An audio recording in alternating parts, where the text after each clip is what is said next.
through of my notes throughout the years. As you can tell,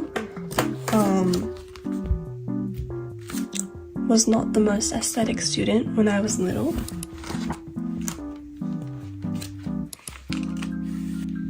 It's not even that bad. It's not great though. I think I was trying to practice with my left hand. I don't know. This was an interesting period of time. I think this was around year 7. I think we can just move on to my current notes now, which are on campus notebooks. I think sometimes my handwriting is very inconsistent, like it won't stay absolutely perfectly neat because I don't have time, you know, like in class. But relatively, they look relatively good, I think, in my opinion. An example of how I practiced my handwriting is I would like scroll Pinterest for something that I thought was like my ideal handwriting. After you see all of this, just like pick one that you like. For example, I like this kind of handwriting, or like I like handwriting that looks printed, you know, like this one. And I think once you've found like your ideal handwriting, you can just start copying. And obviously it's not going to look exactly the same because I don't know, you can't write the exact same as at the beginning, but once you continue doing it, I think you'll get more similar. There's 2 ways you can do this. One is if you don't have an Apple Pencil, but if you do have an iPad, I recommend when you copy the handwriting, you just take a screenshot and then just copy it with your Apple Pencil. For example, I'm pretty content with my handwriting right now, but just make it a different color and then start tracing it. I think it's good to know what type of handwriting they have.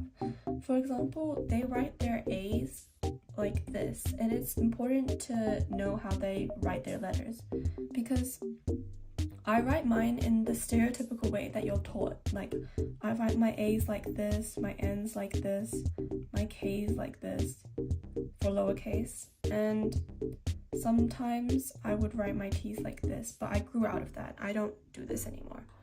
Point is, you really have to find the key points in their handwriting.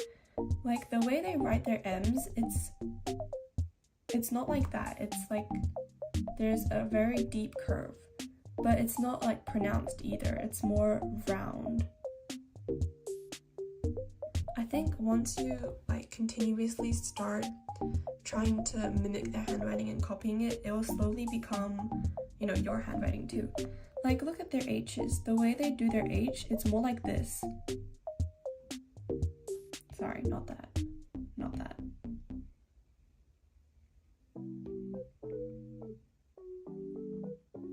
It's more, how would I put this? It's more like they're all like the same level basically, except for some D's and B's.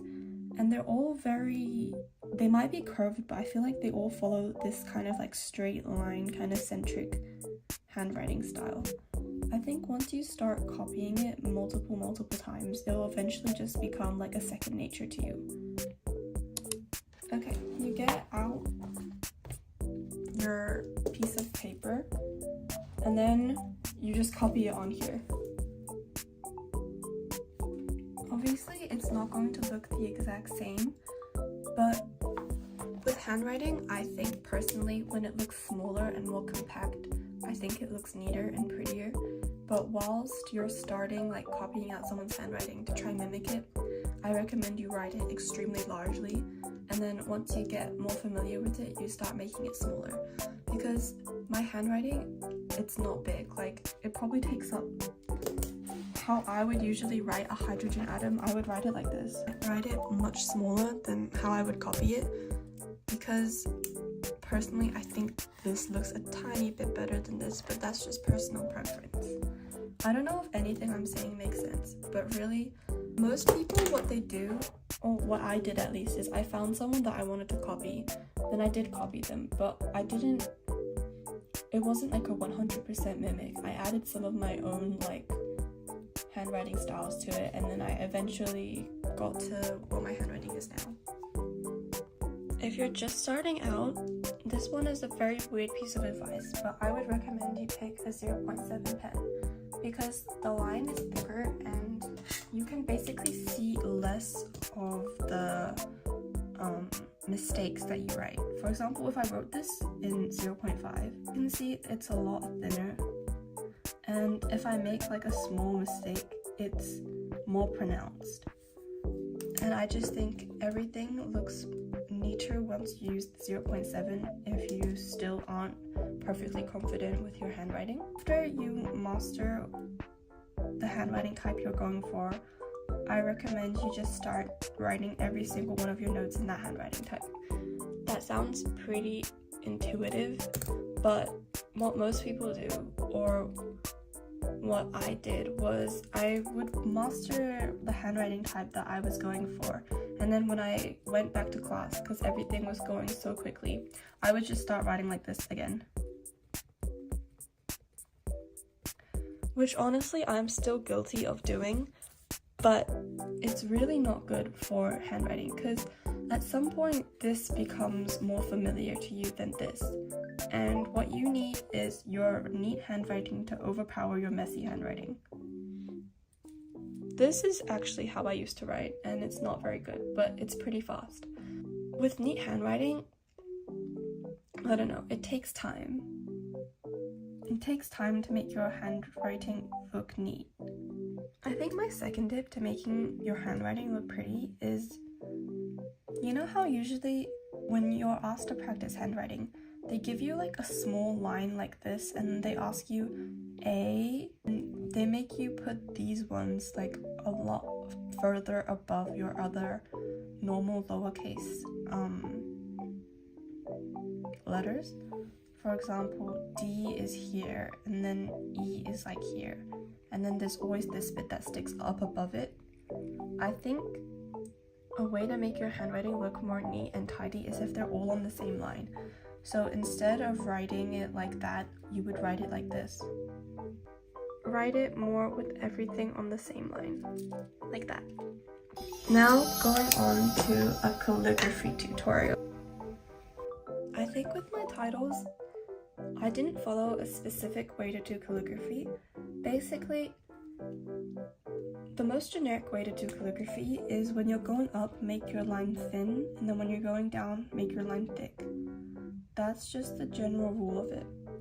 And I also had calligraphy lessons in school, so basically they would teach us how to write all of the letters in calligraphy, but to be honest, I don't think I do that anymore.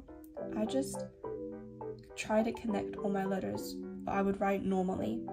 For example, a hydrogen atom, the H would always have a little curve like this, and then it would go down.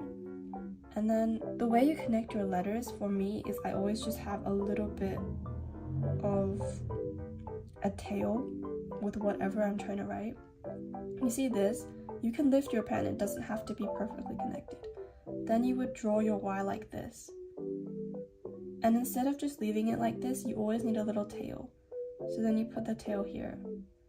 And then because the D is hard to connect, you just draw your D there. And make sure you're always putting the down one thicker than the up. It's quite hard, so I recommend you just practice this, where you just draw a squiggly line, but you make the down ones thicker and have more pressure, and when you go up, less pressure.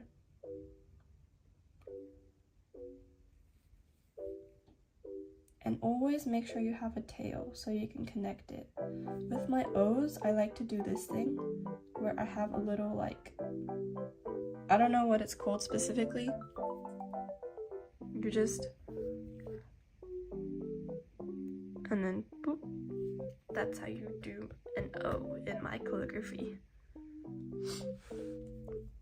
Calligraphy, I think I follow the exact opposite rule of what I would say to do here, where I make everything in one straight line.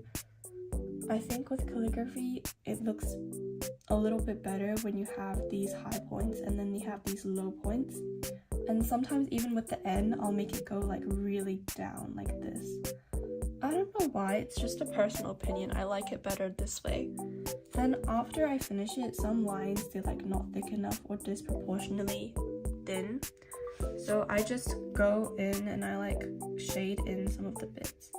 I think what's really important when you're making calligraphy titles, like the calligraphy itself isn't hard to master.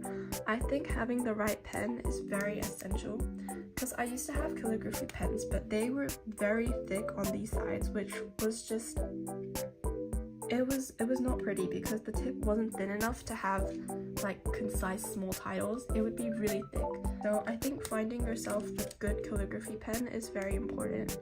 I've already said multiple times what calligraphy pen I use in my other videos, so please go check that out, like in my what's in my pencil case video and my note-taking video.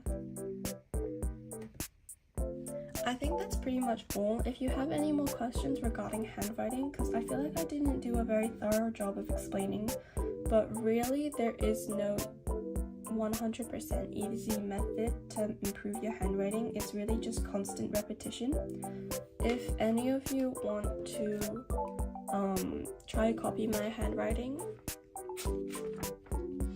that sounds pretty prideful, but I didn't mean it that way. If any of you want to try copy my handwriting, because I did see a request for a handwriting tutorial, I'll write a sheet of all my ABCs and you can just try and imitate that if you want. This isn't just me saying like my handwriting is amazing and gorgeous or something, because I think it's relatively pretty, but it might not be what you're looking for. Anyways, here you go.